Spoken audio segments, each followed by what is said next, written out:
বর্তমান সরকার যদি সমন্বয়ের দেশটা ভালোভাবে চালালে ভালো হয়। নির্বাচন মোটামুটি ভালোই হয়েছে। দুই পার্টি যদি ভালোভাবে দেশটা ভালোভাবে চালায় তবে দেশের মানুষ শান্তি হবে, এটা আমার প্রত্যাশা। তারেক রহমানের কাছে আমার একটা দাবি, বাংলাদেশের মানুষ যে জামজটগুলো বিচ্ছিন্নগুলো হইতেছে, জামজট হইতেছে, অসহায় মানুষ, খেতে খাওয়া মানুষগুলো অনেক কষ্ট করতেছে। তারা আপনার এই বড় অফিসে গেলে, ইউনিয়ন পরিষদে গেলে তারা ঠিকমতো রেশন কার্ড যেগুলো উপর থেকে আসে তারা ঠিকমতো পাচ্ছে না। আমার একটা দাবি ওনাদের কাছে, তারেক রহমান সাহেবের কাছে, বাংলাদেশের মানুষ যেন গরিব গুণাদের কাছে যেন উনি যেন ভালো থাকে। কীভাবে ভালো থাকবে ও সেই নিজেই ভালো জানে।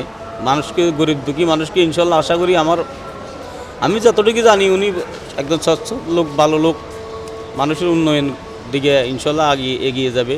তবে মাদক যে বাংলাদেশের ভিতরে যে মাদকগুলো ছড়িয়ে গেছে ভাই, আমি মনে করি এই মাদকগুলো দূর করলে একটু বেশি ভালো হয়। নতুন সরকার আসলো, সুষ্ঠু নির্বাচনের মাধ্যমে হয়েছে দেশে। আমাদের প্রত্যাশা থাকবে দেশ তো ভালোভাবে চলে, আমাদের এই শান্তি সুষ্ঠু দেশ চলবে, আইনের শাসন থাকবে, এটা আমরা প্রত্যাশা করি। আমরা আশা করি আসলে এরকম মনে হবে না, কারণ জামাত একটা ভালো দল, তারা দেশের ভালো চাবে, তারা আমার মনে অশান্তি চাবে না।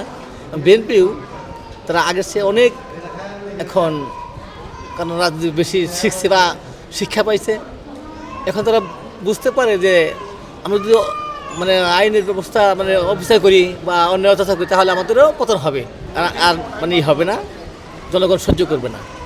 অতএব আমার বিশ্বাস দেশ অনেক ভালো চলবে। আমরা শাসন প্রত্যাশা করতেছি, দেশে যদি প্রশাসনটা ঠিক থাকে তো দেশের শাসন ঠিকমতো এসে পড়বে। তো প্রশাসন নিয়ন্ত্রণ করা হলে তো সবচেয়ে বড় কথা। যদি সরকার যদি প্রশাসন নিয়ন্ত্রণ করতে পারে তাহলে তো দেশ নিয়ন্ত্রণে এসে পড়বে। অনেকদিন পর আমরা পুরুষ থেকে একজন সরকার প্রধানমন্ত্রী পাচ্ছি, এটা তো আনন্দের বিষয়, এটা ভাগ্যের ব্যাপার।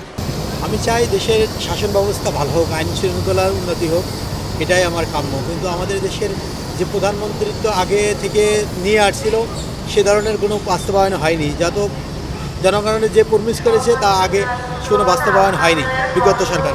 আমি চাই এদেশের প্রধানমন্ত্রী এখন যে তারেক রহমান আসছে, সে বিদেশ থেকে অনেক বছর রয়েছে, সেই কাঠামো এদেশে ইমপ্লিমেন্ট করুক, এটাই আমার প্রত্যাশা তার কাছে।